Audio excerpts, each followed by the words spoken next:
You're listening to Seattle Real Estate Podcast. Hey everybody, I'm Sean Reynolds, the owner of Summit Properties Northwest, Reynolds & Klein Appraisal, but more importantly, your host of this episode of the Seattle Real Estate Podcast.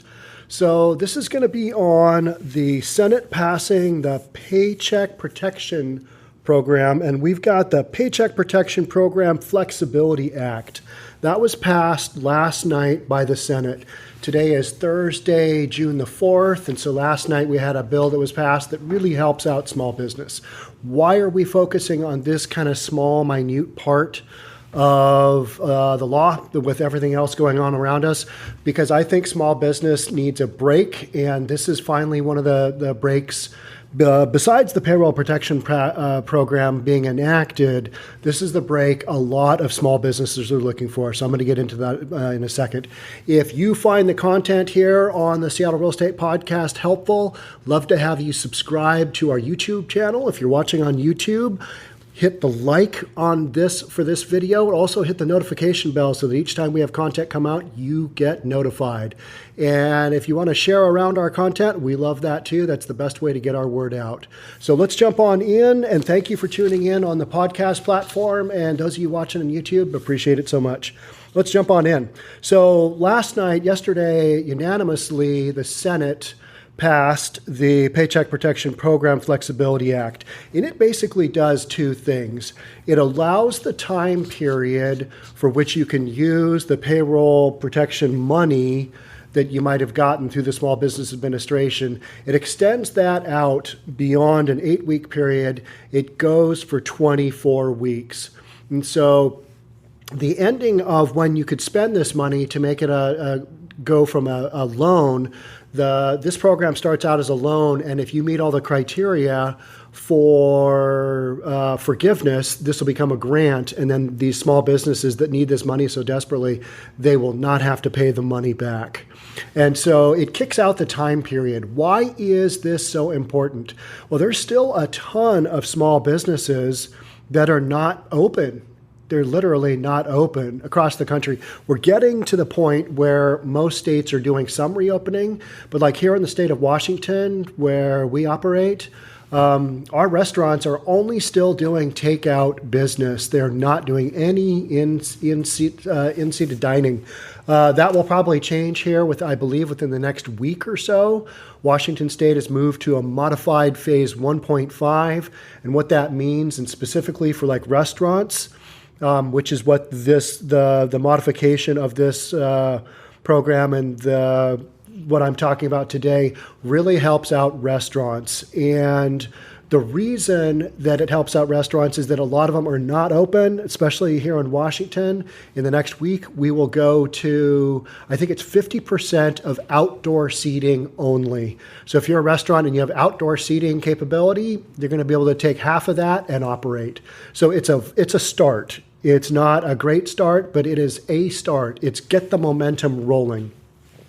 And for other businesses, the other way that this program, this changes to this program really helps out is that initially you are allowed to you had to spend 75% of the funds on your payroll. Now, that for a lot of businesses, that's really tough to do. If you're not a heavy on payroll company, then that makes it really onerous. So instead, what they've done is they've extended out the time period to 24 weeks, way beyond the June 14th deadline to spend your money. And then also they've taken the requirement of you got to spend 75% of the money. They've taken that down to 60%.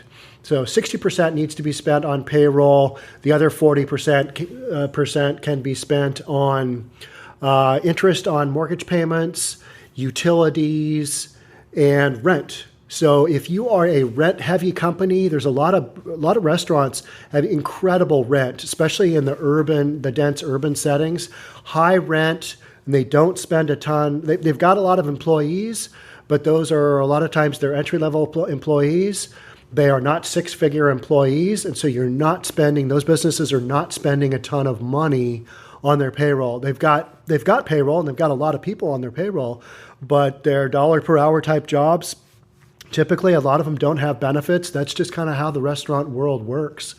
And so I think for a lot of small business right now, it's really difficult to sit on the sidelines and watch everything that's happening, because you've literally got small businesses across the United States being broken into and looted and stolen from.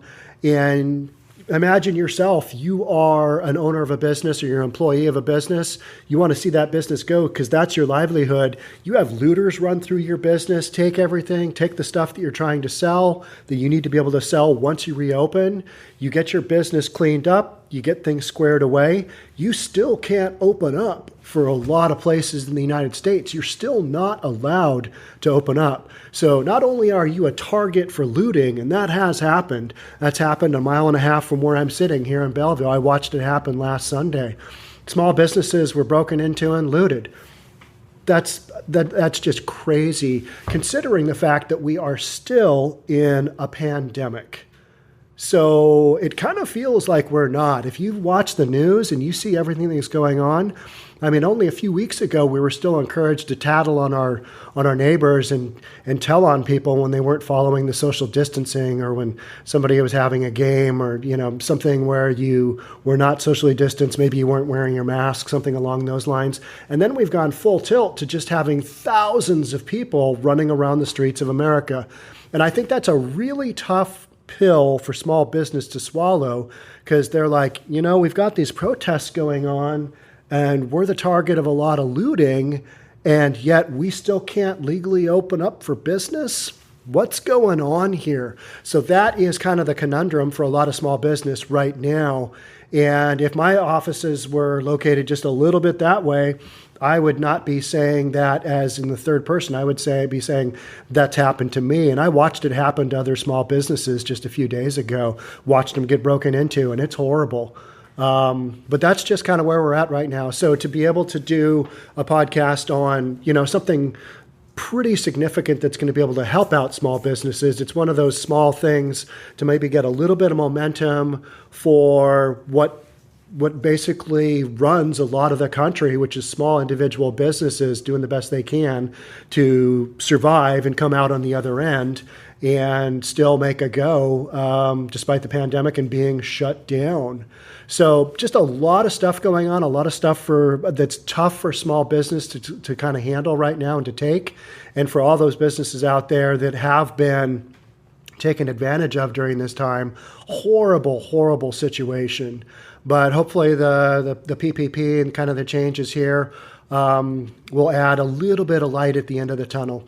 And so this bill was sent through the House last week. I can't remember when it was. Maybe it was Tuesday or Wednesday. It passed, I think, with a vote of 417-1.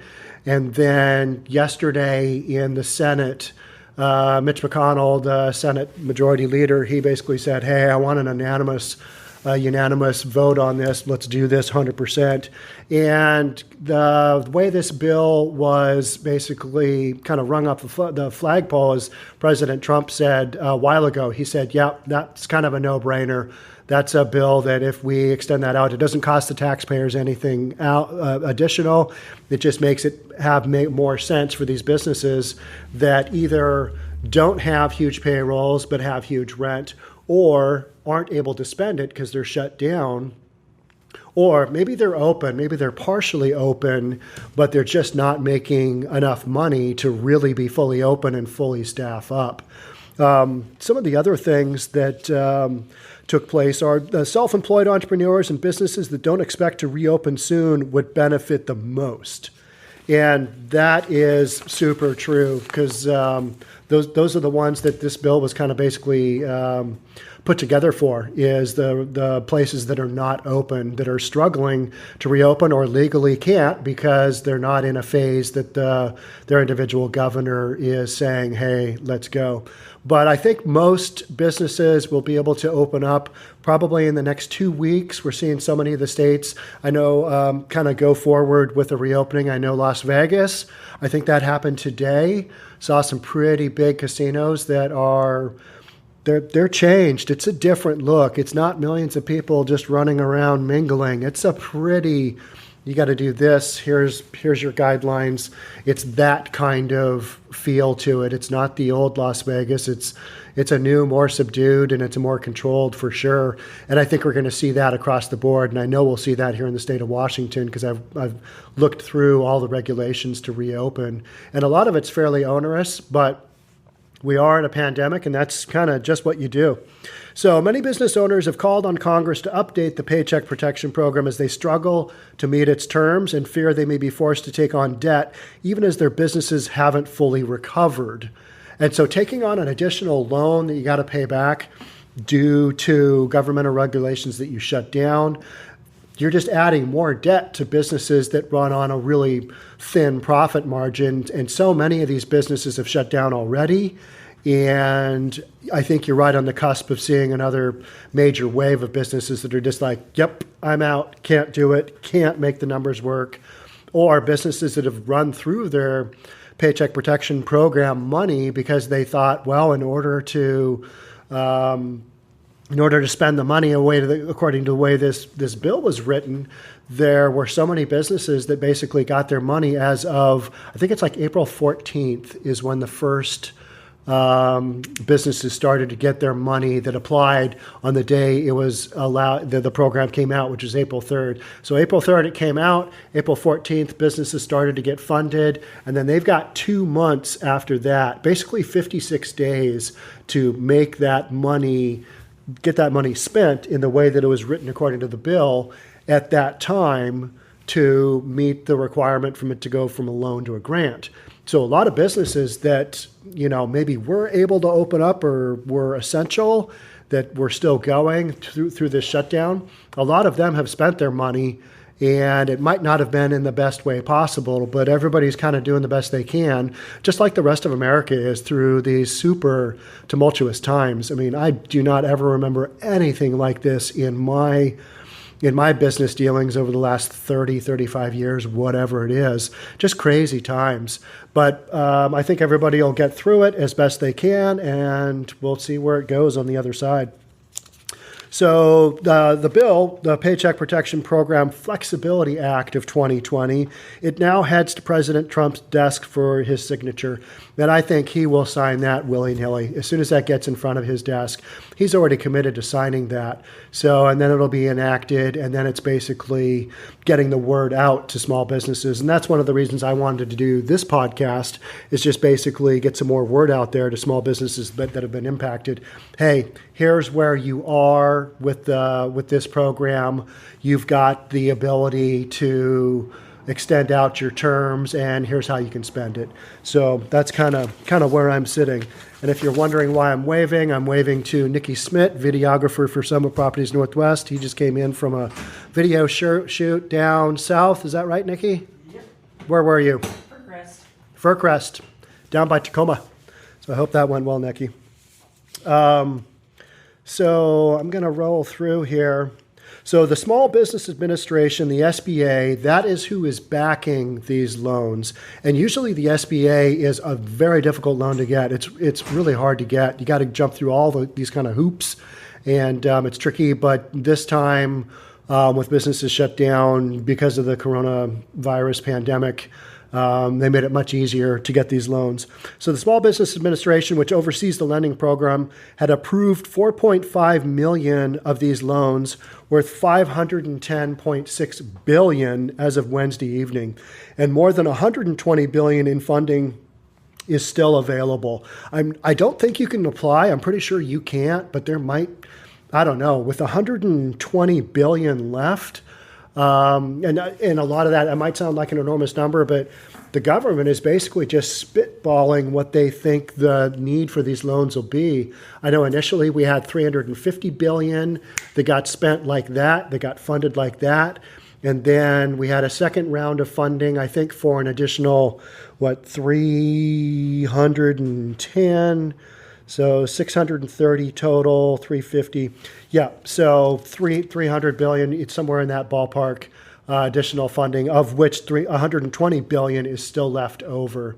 So with the amount of money that the government is spending, they're coming up with general ideas of where they think they sit, and they don't know what the what the capacity is going to be for these loans. But small businesses really reached out on these, and these were hugely popular right off the bat to the point where they had to do second round of funding. But the current 8-week spending period ends for 30% of the businesses by June 14th. So those are the ones that got their funding basically April 14th or shortly thereafter. So a little less than a third of those businesses who got their funding early on, their time period will end June 14th. Another 36% will have their loan time period end up in the second half of the month. So the time period of which you got to spend this money is coming due for way over half, probably more like 2/3 of the businesses out there. Now, there have been some businesses that have just been recently funded, and those guys are in the best position because now they have the ability to go, okay, no longer have to spend 75% on payroll. I can spend up to 40% on my rent, my utilities, and my interest payments. I've got that flexibility. And also, I've got a much longer time period over which to spend the payroll. So you've got flexibility there using the same amount of money. Money hasn't changed at all. But small businesses getting the break of, okay, I've got this money, but how do I use it? Well, now there's flexibility there. And I think you might see a couple more changes. But with everything else that's going on with the government right now, I think realistically, this is probably the last step for small business funding. I know there's been talk about another round of stimulus going out to not only small business, but to United States citizens in general. I'm not sure how that's going to go. That seems to be kind of bogged down because the Senate has said, hey, we need to figure out which way, how the trillions of dollars that we've already spent, how that's looking. We don't even know. Whereas the House is more concerned with, you need to get some more money to the American people. And they've thrown out some packages, but they haven't been well received with the Senate. And so kind of just in that time period right now. But this is the bill that just got passed yesterday that Trump will sign here in the next few days, I'm guessing. But I know this one's going to get signed because both the House and the Senate said yep, and President Trump ahead of time it said yep. And it only helps small business. So we've got that. The passage of this bill, and I'll read this. This is from CNBC article. The bill's passage comes amid debate between lawmakers over the contours of a potential future round of financial relief. The coronavirus pandemic pushed broad swaths of the economy to shut down in mid-March, and nearly 43 million Americans so far have filed for first-time unemployment.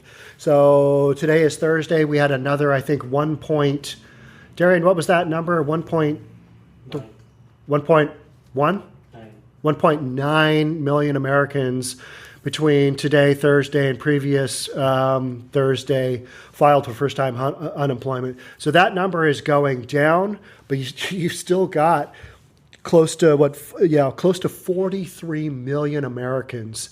So if you use the number of roughly between 150 and 164 million Americans in the workforce, you've got a quarter of the workforce that is filing for unemployment.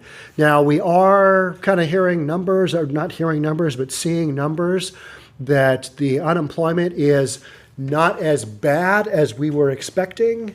And we've got some numbers coming out from April that are better than what we thought. And I think the stock market is reacting to some of that. The stock market's always reacting to something. But, housing alone has been an incredible run. And I talk about that all the time, that with the low interest rates and the lack of supply, housing is one of the few things propping up the economy in a lot of sectors. And so to have, this many people unemployed and still have things going the way they are, I think it's as good as it can be. But I'm super grateful that this bill that I just spent the last podcast talking about is passed. And so from that standpoint, 2 thumbs up to our government for kind of finally pushing something along that made sense. So I hope that this news goes out to small business and small business owners, I'm sure, that are looking for it. If you found this helpful, Appreciate you so much for watching and tuning in. So again, I'm Sean Reynolds from Summit Properties Northwest, Reynolds and Klein Appraisal. Thanks so much for watching. Thanks so much for downloading on the podcast platforms. We'll catch you in the next one. Bye for now.